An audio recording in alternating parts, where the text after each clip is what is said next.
నోరు నుంచి మీరు ఏమన్నారంటే తల్లిదండ్రులు ఎంత సంతోషిస్తారో నాకు తెలియదు కానీ పరలోకంలో దేవుడు మాత్రం దేవుడి కోసం డైవర్ట్ చేస్తున్నారు. ఇక్కడికి వచ్చిర్రు సార్ మీరు ప్రారంభించింది అది కాదండి.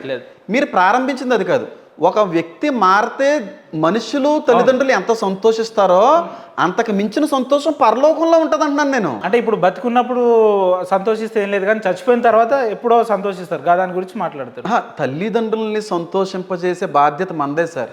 తల్లిదండ్రులు సన్మానించు అన్న దేవుడండి, తల్లిదండ్రులు గణపరచు అన్న దేవుడండి, తల్లిదండ్రుల యొక్క యోగక్షేమాలు చూసుకోవాల్సిన బాధ్యత బిడ్డలకు ఉందని చెప్పిన దేవుడండి. ఆయన చనిపోతున్న సమయంలో కూడా తన సహోదరుడికి అమ్మా బాబు ఇదిగో నీ తల్లి ఇక్కడి నుంచి అని చెప్పి ఒక తల్లి బాధ్యత కుమారుడికి, కుమారుడి బాధ్యత తల్లికి అప్పచెప్పి వెళ్ళాడండి. మీ అమ్మ అంటే మీకు ఇష్టమేనా? ఏమండి ఎవరమ్మ అంటే ఎవరికి ఇష్టం ఉండదు సార్. నాన్నగారు ఎట్లుంటారు మీతో? అందరూ బాగుంటారు. ఇద్దరు తల్లిదండ్రులు ఇప్పుడు మీకు ఫోన్ చేసి వద్దు మనకి ఇవన్నీ బాప్తిజము ఈ క్రిస్టియానిటీ ఇవన్నీ వద్దు అనరండి. వినండి అంటారు సార్, అంటారు. మీ రియాక్షన్ ఎట్లుంటుంది? మీరు వాళ్ళకు విలువ ఇస్తారా ఇయ్యరా? నా తల్లిదండ్రులు బాప్తిజాలు ఎవరికి ఇవ్వద్దు, క్రీస్తుని వదిలే అని అనరండి. అలా ఎందుకంటారండి?